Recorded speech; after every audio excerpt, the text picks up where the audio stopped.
Hey, everybody, this is Kevin. Hey, it's Frank. So, we are here with episode 4 of the Guitar of the Week. And as we get deeper into the Guitar of the Week program, we started to learn a few things because, look, we never did anything like this before, right? So, we started learning some things along the way that were helpful at the time and maybe a little later on. So, let's just jump right in. Go behind the headstop with Kevin and Frank, two ex-Gibson employees talking about guitars and the guitar industry with an inside perspective.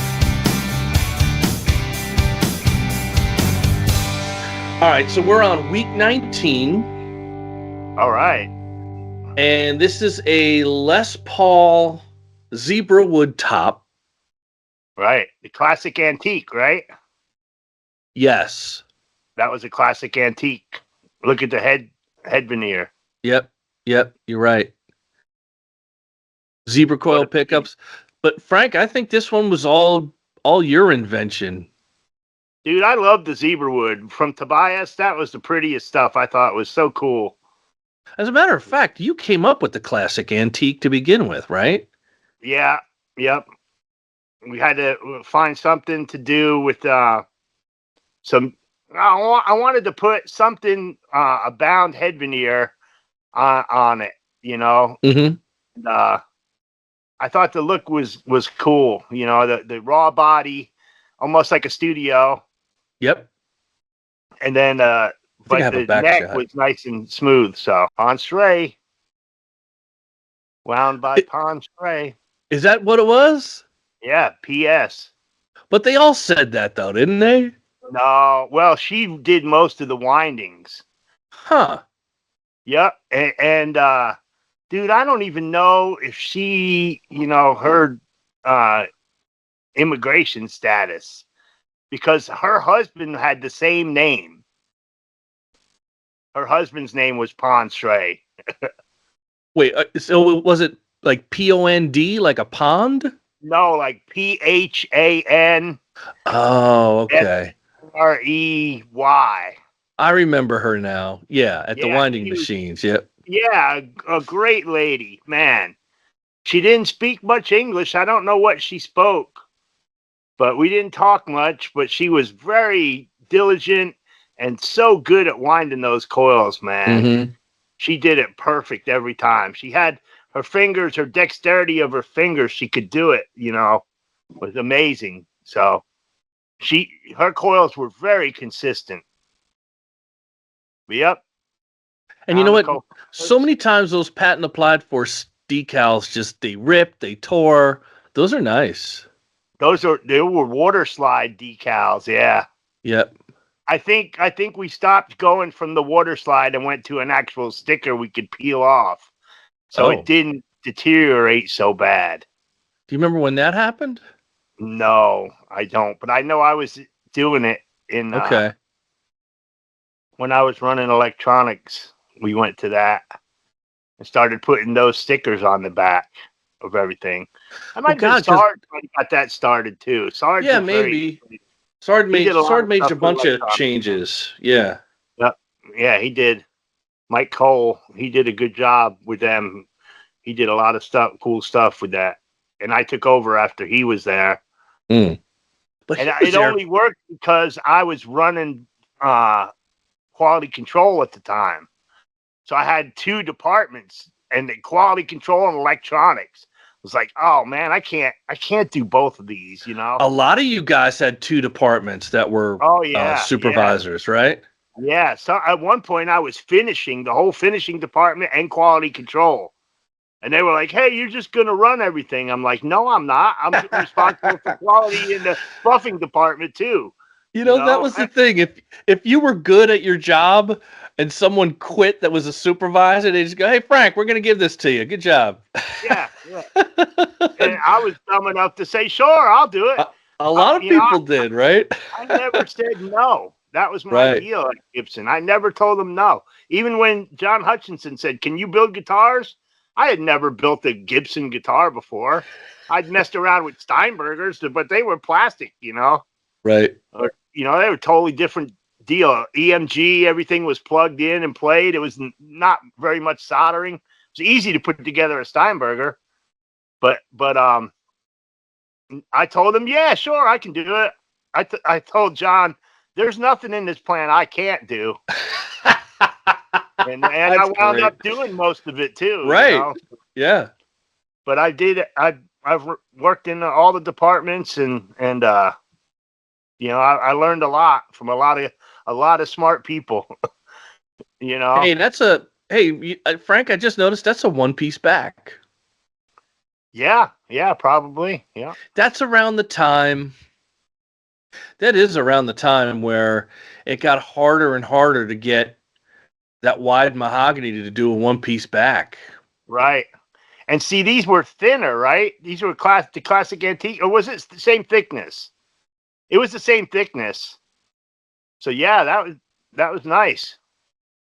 Yeah, that's not a studio thickness. Look at how the jack plate is. Yep, it's got room.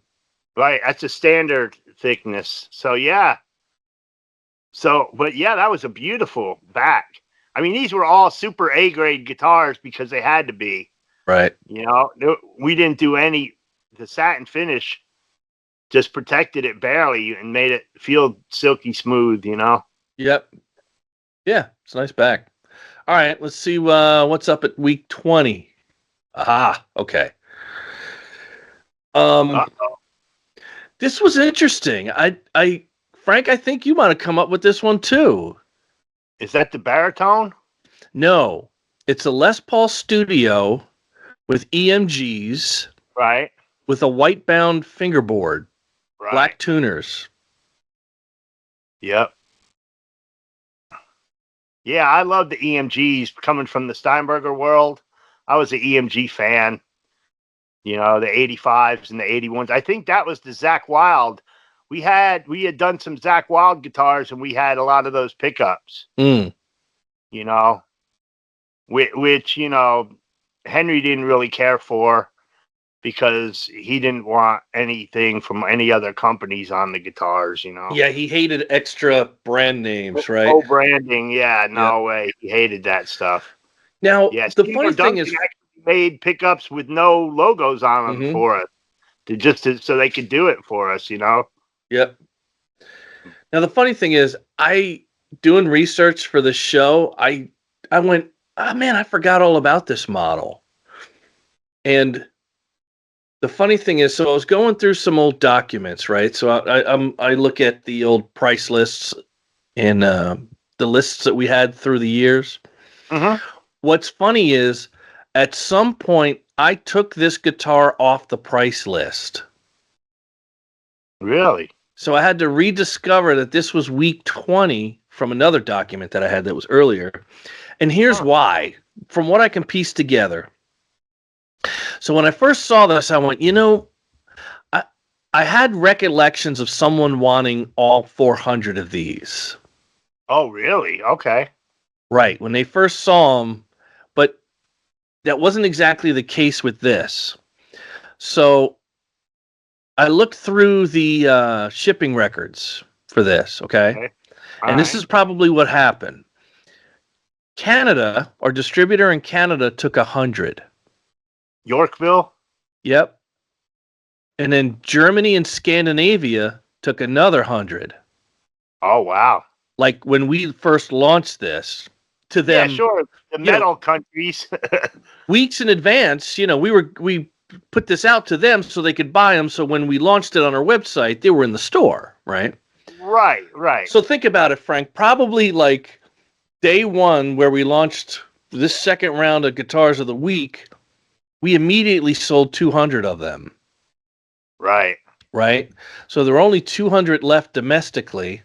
Now, here's a lesson we learned early on with the week one was the Silver Burst SG. Right. We oversold those. Oh.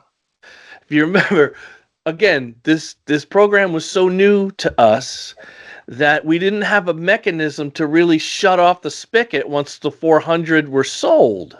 Right. Even if you sold 400, you'd want some wiggle room because if somebody went on credit hold.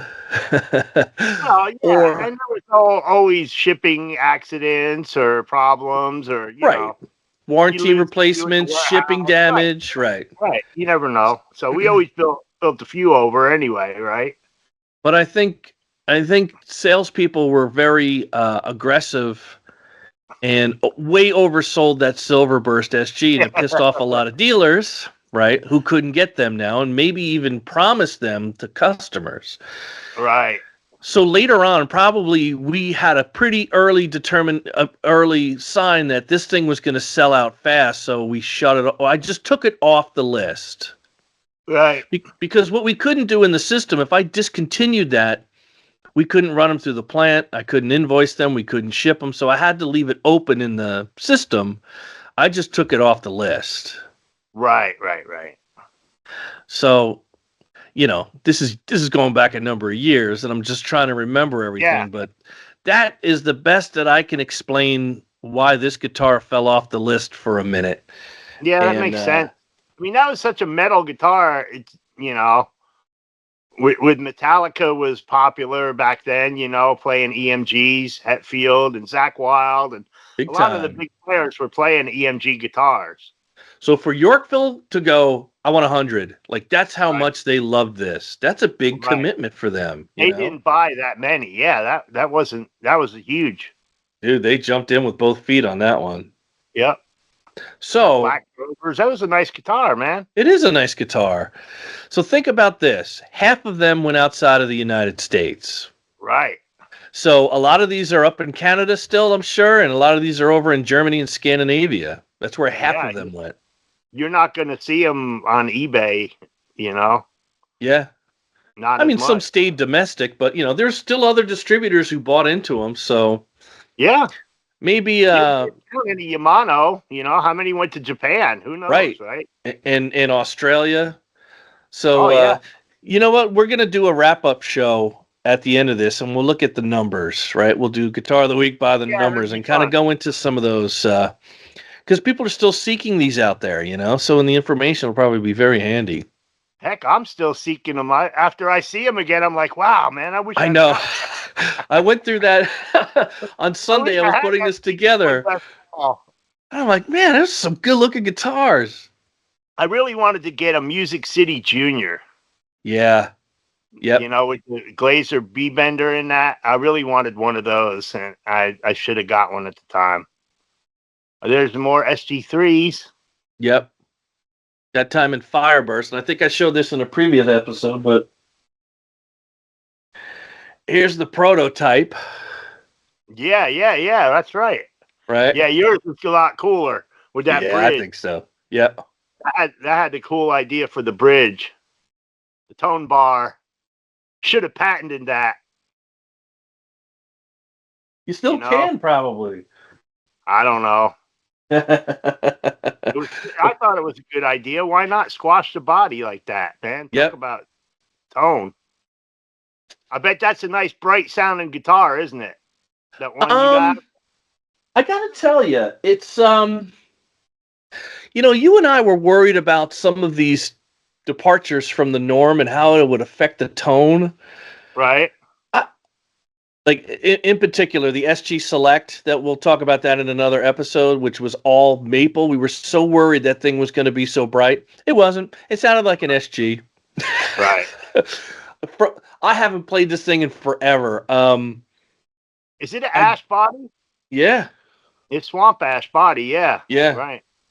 I mean, it was Stratty, but SG-ish at the same time. I don't know. Yeah. Well, it's hard with the different scale lengths. You can't make exactly the Stratty sound. True. It won't be as spanky. No, it's not. It's got a different scale. So. Yep. But it was a cool little guitar. We needed something. We had to do something. Yeah, we had to keep it exciting. Right. All right, there's the back. All right. Week 22. Okay. Oh, wow. There we go. So we did a Les Paul Supreme gold top, mahogany body, mahogany back. Wow. I forgot about that one. Now, the funny thing is, Frank, as I was doing research for the show, trying to find examples, there's a video review of this done by Trogley, who does a fantastic job out there. If you ever seen his show, Yeah, I've but seen them. so what's kind of funny is he kind of dogged this. He said it's the least supreme of all of the supremes because we didn't put the flame maple top and back and all the cool stuff on it. Yeah, right. But I guess we shouldn't have called it a Supreme. We could have called it a carved back Les Paul or something, But here's the thing that we know from the inside. Almost every day we would get requests from dealers, consumers, or distributors. Hey, can you make a cheaper version of the blank? All the time, right? Right. No matter what it was. Right. Yeah, exactly. Everybody wanted I would take a couple hundred of them, Yeah, if that was, can you make a cheaper version of that? So this was literally us making a cheaper version of the Supreme. It was probably $500 to $600 cheaper than the regular Supreme because you were saving on all that figured wood, right? So it had a purpose as a Supreme. We were already making them, right? We hadn't really done them before. Here's the back. Right. Yeah, look at that. It's pretty, ain't it? A solid Still beautiful, back. Right? Totally beautiful. No back plates to carve into there. No, that's nice. It's a nice guitar, man. I know people kind of got a little weird, but we had to do stuff, and I thought that was really nice. Yep. Yeah. And you saved several $100s at the store for that.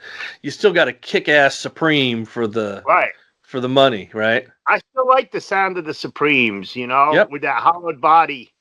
It sounds good. I use mine in my jazz thing a lot, quite a bit. Yeah. Now, Frank, this is not to be confused with the Les Paul 90th birthday hand-signed gold top Les Paul Supreme. Oh. Do you remember these? No. So we did the same guitar with a different with the 90th inlay? This predates, I think this predates the Guitar of the Week. So why does it say week 22? Oh, well, I'm still talking about this, and I'm letting people know, don't get confused by the signed version that was a couple years later, right? Don't get confused by it. Now, but this is a cool side story. And this might jog your memory, Frank. Henry wanted to do a different guitar a month for Les Paul's 90th birthday, and he wanted them associated with a famous player. So we had 12 different models. Ooh, yeah. And I did a junior for Leslie West. Right, Mountain, sure. We did a deluxe for Joe Walsh. Okay. And these guys were all on board. They're like, hell yeah, man, this sounds great. Yeah, it was a Les Paul promo, so why wouldn't they? Right. Right. So artist relations across the country, they were, trying to get these guys on board and do applicable guitars that they played, right? Right. And I think we had all 12, but Frank, for the life of me, I don't know what happened to the whole program, but this is the only one we did.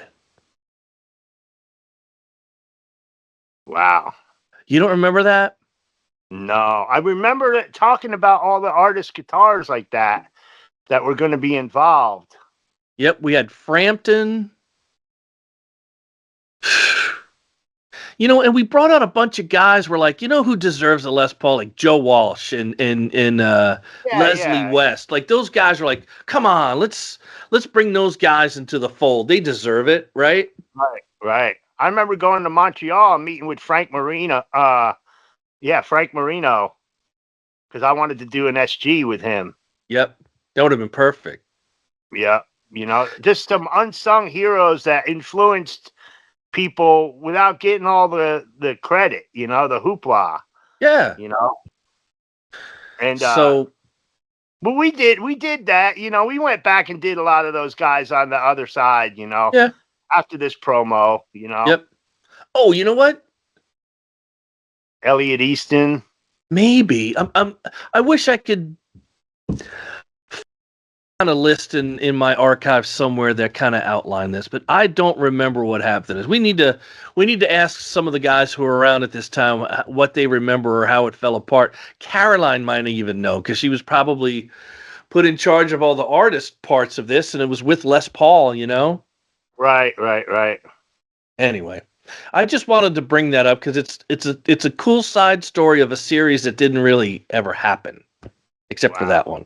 Yep. All right, week 23.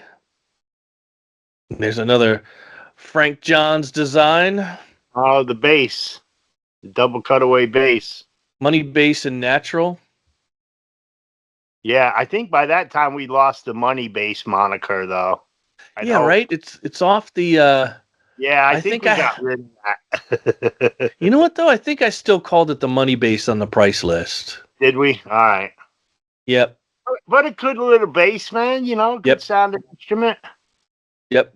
Was that a Schaller bridge we used on those? Maybe. I know later on I started putting Babbitt's bridges on everything. And man, they woke up the basses like you wouldn't believe. Really?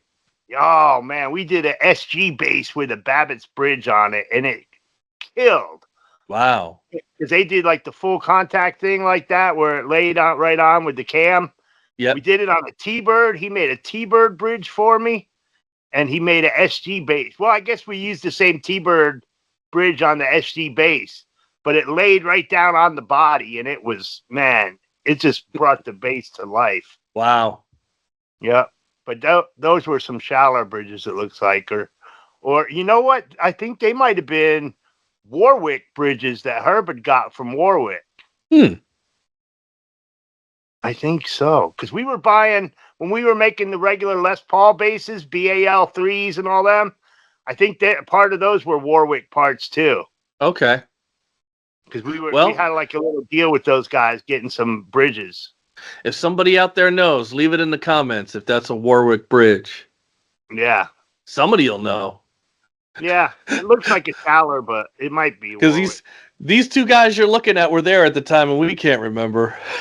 Yeah, well, it was 30-something years ago, 40 years ago.